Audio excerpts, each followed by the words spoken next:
guys, welcome back to my channel. Today I'm really excited to show you another way that you can be saving time by going digital. Recently I've done a few videos on the channel showing you how to take any PDF and create digital papers and turn them into digital activities you can interact with on their own personal device, even if your devices are not a touchscreen device. I want to show you today how you can turn a learning game digital. So I'm talking about the kind of game you might put at a station or a center, and they have game pieces and task cards, and you want to turn that activity into something that your kids can access digitally. This is not only going to make it more engaging for them, but it's going to save you a ton of time. We know with our center activities, not only are you having to make the copies, but then you're laminating and you're cutting and you're organizing and maybe putting things into little boxes and envelopes and baskets and on little binder rings and all of those things. Well, there can be a time and a place for those activities. I know personally that after I put all of that time and hard work and my own money into creating these great center games, and then like picking them up at the end of the week after all those little hands have been all over them and sometimes even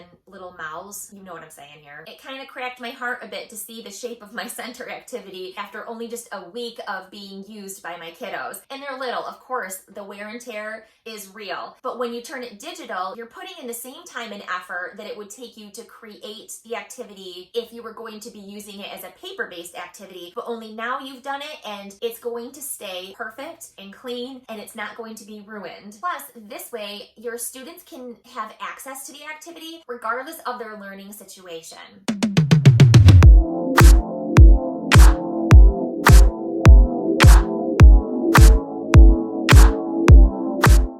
New here. Hi, I'm Sarah. I talk about teacher tips, teacher life, and all things that make your classroom more targeted, effective, and engaging. If this sounds interesting to you, then please hit the subscribe button and turn on your notification bell so that you don't miss anything amazing. So this is a little bit more than just being paper-based. It actually has task cards that come with it. And so we're gonna need to convert all of this to a digital format. So first I'm gonna begin by creating a digital version of the recording sheet by taking a picture. Command, Shift, and 4 for a Mac or a snipping tool for a PC. Now I'm going to open up a new slide document, get rid of my text boxes and the themes, and this one is called Place Value Pals. Although we're in landscape, we're in widescreen, and a normal piece of paper is an 8.5 by 11, whether it's portrait or landscape. So we do need to go up to File, into the page setup, and change it from widescreen to our standard and hit Apply, and then that way it will be able to fit our picture. So I already took the screenshot of my Place Value Pals, which is a resource that I created, and I will leave that in the description box for you. I'm going to go to my background. I'm going to choose that image to become the background. If you have touchscreen devices, then you're ready to rock because you won't need to worry about inserting anything except for the digital task cards that go with it. But if you don't have touchscreen devices,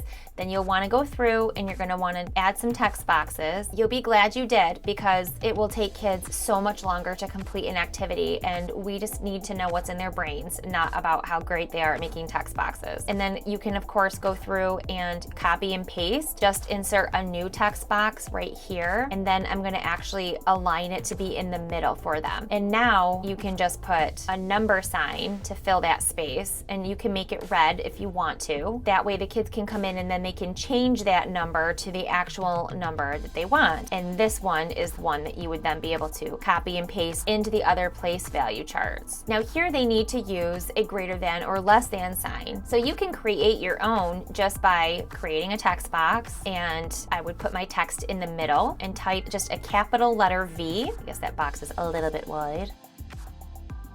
It's a little bit small, so I mean we can definitely make that bigger. And if you want to make it bold, that would work too. And now you can do a couple of things. You can leave it like this. You would teach your students to come in and manipulate the direction themselves by coming up to the little dot and changing the direction that they wanted their greater than or less than sign to be. The other thing you can do is to create some movable pieces that they would drag and that they would drop. To do that, what you would do is once you have your V, V, you're gonna flip it to one way. It doesn't matter which way right now. You can make either greater than or less than. We'll make a few of our less than signs. So now you can see as it's highlighted, we can go up to this little paint bucket and you can put a color behind it. So maybe we want these to be yellow. And then if you want to give it a border, it will end up looking more like a sticker, and you can change the border color by going to the pen. I usually just go with black. And now kids can drag and drop that around into the different circles. And then you can create copies by just clicking on your new sticker and either Command C or Control C and then Command V or Control V, and you can just keep Control Ving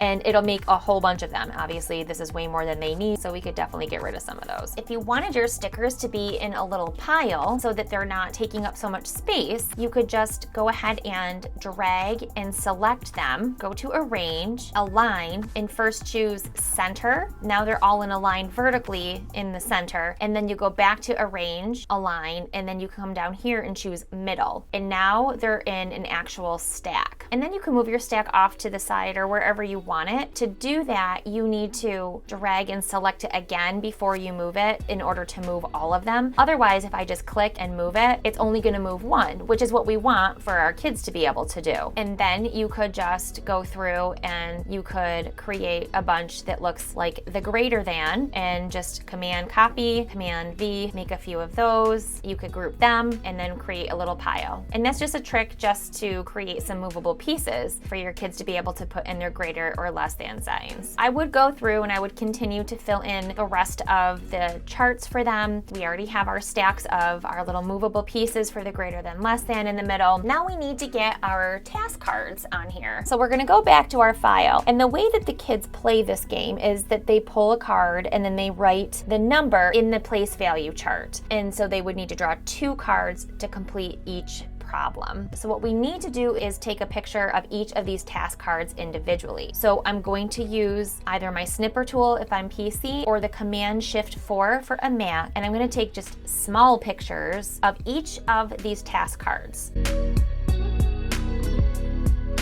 Okay, I'm just gonna do 4 because that will be plenty to model how to do this. So now I've got a picture of each one of these little task cards. So let me come back to my digital file. Now what I'm going to do is I'm going to actually bring these images into my digital activity. So we're gonna go to Image, and I'm gonna upload from the computer just because that's where mine all go. So I'm gonna grab all of them at once. And now of course they're all stuck together. While they're stuck together, I'm gonna shrink them just by dragging that corner. And now to separate them, I'm going to click off of the cards, and now when I click on them individually, they're all right there. I want to make them fit over on the side so they're not covering up the recording sheet. So I'm just gonna shrink them so that they fit over here in the gray area.